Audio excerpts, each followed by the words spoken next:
Hey guys, welcome to my guide on animation cancelling. In a sense, this is going to be a continuation of my damage combo video since animation cancelling is kind of like the glue that allows you to execute a full combo as efficiently as possible. So if you haven't seen my damage combo video, I'll leave a link in the description and I recommend you check that out. Unlike that video, however, animation cancelling can and should be utilized by every class regardless of what skills are in your combo. So what is animation cancelling? Animation cancelling is any action that cuts a physical animation short without negating the effect of the skill that you're cancelling. This means that by cancelling a skill, you can stack the damage of multiple attacks or abilities into the same global cooldown, which is the time that you have to wait between casts. This allows you to hit a player with several attacks at virtually the exact same time.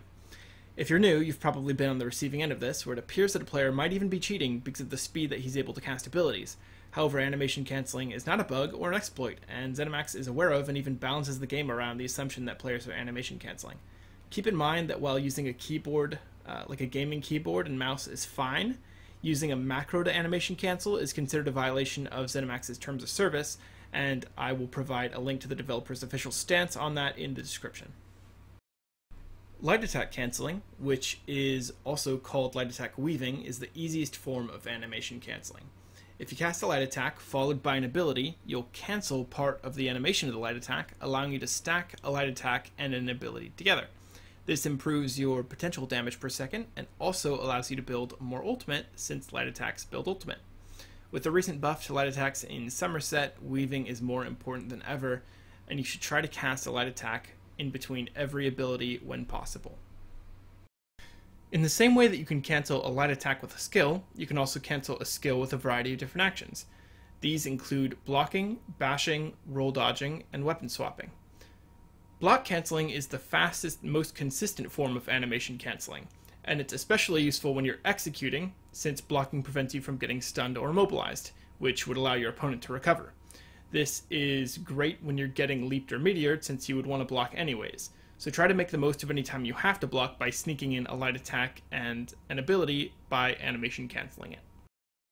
Bash cancelling is a great way to animation cancel your abilities when you're looking to inflict maximum burst damage on another player.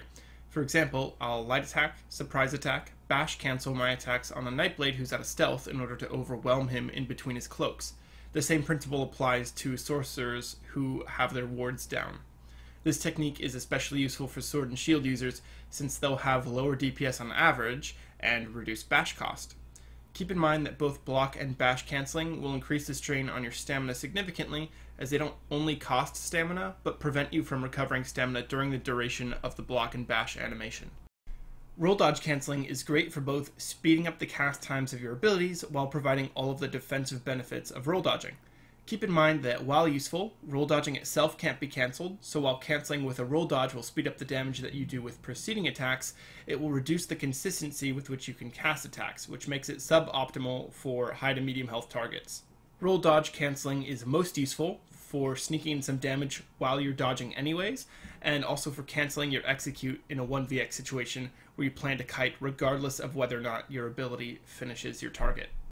Weapon swap cancelling is a great way to finish a rotation on one bar before starting your other bar's rotation or otherwise resetting a fight. As a Nightblade, I actually don't bar swap cancel that often, since a lot of the time that it's going to be a good idea to bar swap cancel, it's also a good idea for me to roll dodge cancel, like when I'm reapplying Vigor or Shuffle. You can also always cancel a light attack with a bar swap to add some free damage to what would otherwise be normal attacks or actions. This is particularly great on range builds since you can light attack from any distance. Keep in mind though that it does mean that you might lose the benefit from your infuse bar if you're bar swapping too quickly away from your infuse bar. You'll notice that when I proc my infuse glyph on my infuse bar, I receive full benefit from the glyph, but when I weapon swap the light attack away from the infuse bar and the light attack lands on the non-infused bar, the glyph does not register as being infused and provides pretty lackluster results. To wrap things up, animation cancelling is an important aspect of the game and something that every class and build can and should utilize. I strongly recommend starting by practicing on a target dummy to get the feel for animation cancelling and practicing a little bit before using it in combat. It's a lot of different things to remember. Start slowly and you can steadily increase the speed of your cancelling as you become more and more comfortable. As always, please feel free to leave any questions you have in the description and I will do my best to answer all of them. Thanks for watching, guys.